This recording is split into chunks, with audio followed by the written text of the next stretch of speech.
हर रोज नई वीडियो देखने के लिए चैनल सब्सक्राइब करें और चैनल सब्सक्राइब करने के लिए आपका धन्यवाद। सभी को राधे राधे। जय श्री श्याम, जय श्री कृष्ण। माधव स्टूडियो रामपुर लाइव एवं काजल स्टूडियो रामपुर लाइव में आपका हार्दिक स्वागत है। नई नई जानकारी पाने के लिए, नई नई वीडियो देखने के लिए कृपया हमारे यूट्यूब चैनल को सब्सक्राइब करें। देखिए, आज की वीडियो में हम आपके लिए कुछ नया लेकर के आए हैं।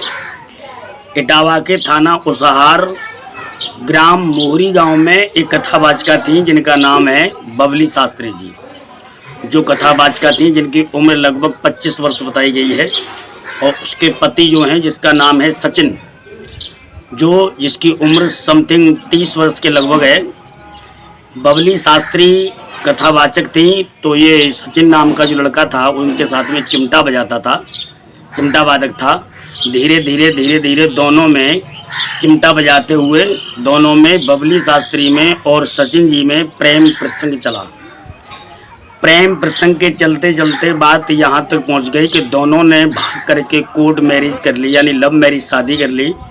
धीरे धीरे समय बीतता गया, जिनके 2 बच्चे हुए और जो कि बड़ा बच्चा 6 साल का बताया जा रहा है, छोटा बच्चा 3 साल का बताया जा रहा है। धीरे धीरे समय जब बढ़ता चला गया तो जो सचिन नाम का जो लड़का है, सचिन कश्यप, यानी उसका जो प्रेम प्रसंग था इसी बिजनेस में, इसी कथा में, यानी उसका किसी दूसरी महिला से कांटेक्ट हो गया। ये बात बबली शास्त्री को पता पड़ा तो उसने इस बात को लेकर के यानी कि एक्शन लिया कि आप मेरे होते हुए आपने दूसरी महिला से प्रेम किया है और तुम उसे छोड़ दो। मैंने तुमसे लव मैरिज की है, मैंने प्रेम प्रसंग करके शादी की है अपने माँ बाप के बिना अनुमति के, आप मुझे धोखा क्यों दे रहे हो।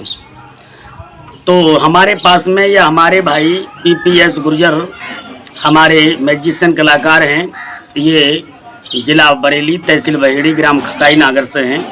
मैं तो यही कहना चाहूँगा, फिर धीरे धीरे इस सब को लेकर के दोनों पति पत्नी में विवाद हो रहा था और विवाद को चलते चलते वो लड़की मना करती थी कि दूसरे किसी से आप बात ना करें, मैंने तुम्हारे साथ शादी की है।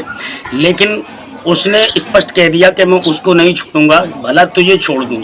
एक दिन लड़ाई की जंग ज़्यादा चढ़ गई तो उसमें उसने ये निर्णय लिया कि मैं बेशक इसी को ख़त्म कर दूंगा, यानी बबली शास्त्री के लिए, लेकिन उसको नहीं छोड़ पाऊंगा। अंत में यह हुआ कि दोनों में नोक झोंक हुई और नोक झोंक के वारदात में धीरे धीरे मामला इतना गंभीर हो गया कि उसने अपनी पत्नी का गला घोट करके ही हत्या कर दी। यानी उसका जो पति है सचिन, गला घोट करके हत्या कर दी और खुद उसके घर में एक चटाई थी, उस चटाई में उसका शव लपेट करके और उसे दीवार से खड़ा कर दिया और ताला मार दिया और उसने अपने गर्दन पर चाकू चला दिया ताकि उसे ये महसूस हो कि इसका कोई केस खुलासा नहीं हो। और चाकू चलाने के बाद में परिवारजनों के पास में पहुंचा, बोले मेरी पत्नी ने मुझे जान से मारने की कोशिश की है। परिवार वाले भी सच मान गए। परिवार वालों को लेकर के वो अस्पताल में एडमिट हुआ। पुलिस तक बात पहुंची, पुलिस ने उस समय कुछ नहीं कहा, लेकिन बाद में उससे पूछताछ की गई तो बताया कि मेरी पत्नी मुझे जान से मारने की कोशिश कर रही थी, मैंने कुछ लफड़ा किया तो मुझे छोड़ करके भाग गई है। और उसे मारने के बाद में उसने अंदर ही उसको एक चटाई में बंद कर दिया था। बात यहाँ तक की है कि अंत में उस पुलिस वालों के लिए वो सब जो है बबली शास्त्री जी का जो कथावाचकी का काम करती थी वो सब उसका चटाई में यानी मिला। अब बात यह है कि उसने अपने आप को बचने के लिए ये सब नाटक किया, क्योंकि अपने ही हाथों से खुद अपना गला काट करके और बबली पर आरोप लगाना चाहता था। तो मेरा कहना यह है, प्रेमपाल जी थोड़ा तेज बोलेंगे दर्शकों सामने।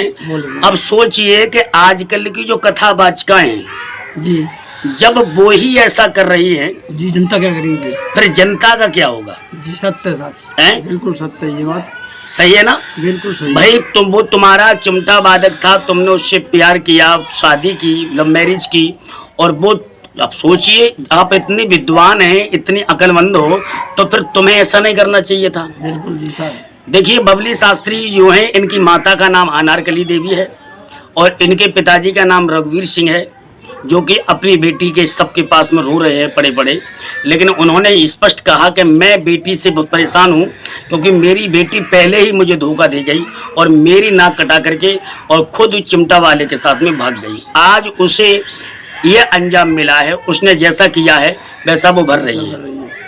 तो जनता जनार्दन से हमारा ये कहना है, इटावा उत्तर प्रदेश की ये घटना है कि जो कथावाचिकाएं खुद चिमटा वालों के साथ में भाग रही हैं, खुद ऐसा कर्म कर रहे हैं। फिर भाई प्रेमपाल जी, आपकी राह क्या है? उसे कथा कराना चाहिए या नहीं? बिल्कुल बिल्कुल नहीं, उसे कथा कराने का मतलब ही नहीं होता है। जो जनता को नहीं समझा, मतलब जो सारी जनता को समझा रही है और खुद उल्टे कर्म कर रही है, तो उससे कथा कराने से क्या फायदा है? तो मेरा मकसद ये है कि इनका मतलब तो ये हुआ कि पंडित देके, मुल्ला देके, काजी देके, छल के और उनको उपदेश सुना रहे, खुद ही नरक में सर के दूसरों को बड़ी बड़ी अच्छी बातें करती है, पतिव्रता धर्म अपनाओ, पति को छोड़ के कहीं मत जाओ। लेकिन क्या है, आप खुद नहीं सुधर पा रही हैं, तो जैसा तुमने किया है वैसा तुमने भर लिया। बिल्कुल भरना पड़ेगा वो है, बिल्कुल ये गलती है उसकी। बिल्कुल बिल्कुल। तो इसलिए मैं कहना चाहूंगा कि बताओ, कथावाचिका तक जो व्यास मंच पर दूसरों को ज्ञान उपदेश दे रही हैं, हालांकि अब वो इस दुनिया में नहीं है। और ये घटना यानी इसी कौन सा महीने चल रहा है, ये मई है, मई चल रही है, 17 मई की ये घटना बताई जा रही है। तो ये YouTube पर हमने देखा था, तो इसके ऊपर हमने वीडियो इसलिए बनाई है कि जो जनता जनार्दन आजकल की लड़कियों को, कथावाचकों को बुलाती है और पैसा लुटाती है इतना, इससे तो अगर वो रामायण करा दे, यज्ञ करा दे, हवन करा दे तो उसका कल्याण हो जाएगा, उसका उद्धार हो जाएगा। ये भगवान के पीताम्बर के साथ में, भगवान के भगुआ बाने की आड़ में ये छिनरई करती हैं। अब जो लड़कियां शुद्ध हैं, जो लड़कियां अच्छी हैं, वो भी उसी क्वालिटी में आ जाती हैं। बिल्कुल, जो अच्छी वक्ता हैं वो भी उसी क्वालिटी में आ जाती हैं। इसलिए मैं जनता जनार्दन से कहना चाहूँगा कि देखिए, ऐसी कथावाचकाओं से बच करके रहें। अब दुनिया में नहीं है, और ज़्यादातर तो आजकल कुछ कथावाचकाएं ऐसा ही धंधा कर रहे हैं कि कोई ढोलक वाले के साथ भाग गई, कोई चिमटा वाले के साथ भाग गई, कोई किसी के साथ भाग गई। तो जो भाई प्रेमपाल जी, जो अपने माँ बाप की इज्जत का ख्याल नहीं रखती, परिवार का ख्याल नहीं रखती, तो फिर वो आम जनता को शिक्षा क्या देगी? बिल्कुल कुछ भी नहीं दे सकती, कुछ नहीं दे सकती ना। बिल्कुल नहीं। तो इसलिए हमारा कहना है कि अब बबली शास्त्री से दुनिया में नहीं है, लेकिन उन्होंने जैसा कर्म किया है, अपने माँ बाप को धोखा दे करके प्यार किया और उसके बाद में उस चिमटा वाले के साथ में सचिन नाम का लड़का है, उसके साथ भाग गई। आज उसी ने उसको मौत के घाट उतार दिया है। तो भाई मेरा तो मन प्रेमपाल जी अब ये करता है कि ये कथा भागवत मैं भी करता हूँ, हालांकि मुझे 18-19 साल हो गए जी। आपके यहाँ काफी समय पहले मैं मिला, हाँ 15 साल होगी कम से कम जी। लेकिन अब मेरा मन करता है कि कथावाचकों की दुर्दशा खराब है जी। लोग कथावाचकों को उस नीति से नहीं देखते हैं, बदनाम, मतलब खुद बदनाम हो रहे हैं, आजकल के शास्त्री और शास्त्री जो है खुद बदनाम, खुद ऐसे कर्म खुद कर रहे हैं। तो स्वयं में तो जनता को मतलब जो है खुद महसूस हो रही है कि भैया बेकार है सब, ये आडंबर है सब। हाँ जी। तो भाई मेरा तो मानना ये है कि बस मैंने तो अपना व्यवसाय दूसरा खोलूंगा और खोल भी रखा है। मैं तो अपना मामला खत्म करूंगा इसमें, क्योंकि अपने घर पर ही भजन कीर्तन करना है। कोई अच्छा कार्यक्रम है तो करूंगा, वरना भाई मेरी तो हिम्मत काम नहीं कर रही, क्योंकि करता एक है, पूरा सब कथावाचक उसके लिए यानी कि एक जैसे हो जाते हैं पब्लिक के लिए। जो बेचारा सही है वो भी गलत है। और ये पता नहीं है कि बदबू यानी कि कोई भी अगर बदबू वाली चीज हो, उसे मिट्टी में गाड़ दो तो बदबू फिर भी मारती है। एक जगह काम खराब हो जाए प्रेमपाल जी, बिल्कुल साहब, तो क्षेत्र में हंगामा हो जाता है। बिल्कुल। अभी आप कहीं यज्ञ कर दो, हवन कर दो, कीर्तन कर दो, भंडारे कर दो, तो तुम्हारे यानी कि कुछ ही दूर तक खबर पहुंचेगी। कहीं क्राइम हो जाए, कहीं कोई घटना हो जाए, तो पूरे यूट्यूब पे छोड़ो, पूरी मीडिया में तहलका मच जाता है। इसलिए भाई अब मेरी तो हिम्मत काम करना छोड़ रही है।